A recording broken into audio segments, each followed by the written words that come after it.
بسم الله الرحمن الرحیم. تاسو ډیره مننه، ډیره شکریا چې تاسو مالا ټایم راکو. الله یو خوشاله کا. ما خود دې پی کې 6 لپاره د ام پی ای لپاره کاغذونه راوغستل.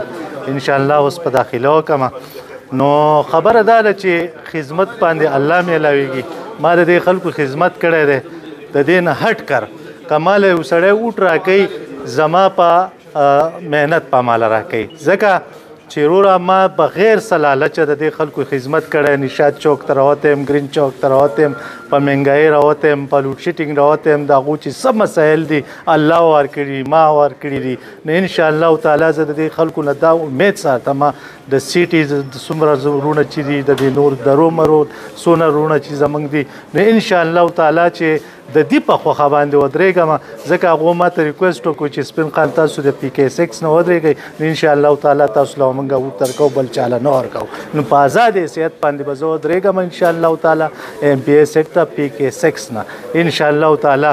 او دې ټولو ته زه چیلنج ورکوم انشاءالله تعالی چې دونه اوټ په عالمه چې کابلی خر به یې نشي وړی.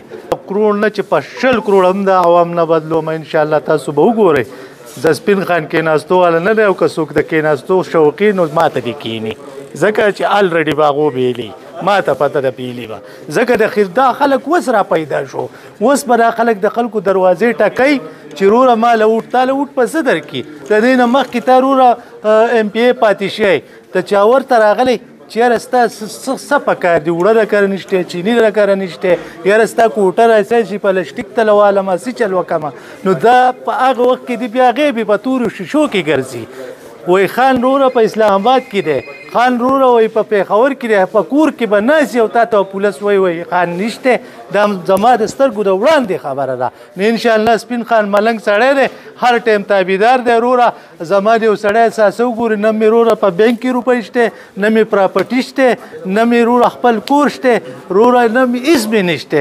که ما په دې کې وروره خپل کور جوړ کړو یا مې بنګله جوړه کړه، بیا به زه کرپټ یم. زه د مخکې نه اپ ای والا ته هم یم، انټي کرپشن والا ته هم یم چې زما هېڅ نشته. دغه خپله تنخوا به علمه انشاءالله، او د عوامو خدمت به کوم انشاءالله. عوامو کتلی دی زما سره ماسټر پلانټینګونه ډېر شی دي، خو انشاءالله چې زه کامیاب شم. اوس هم الحمدلله وروره ای سی مې مني، ډي پی او مې مني، کمیشنر مې مني، د مورځای کور کمانډر مې مني.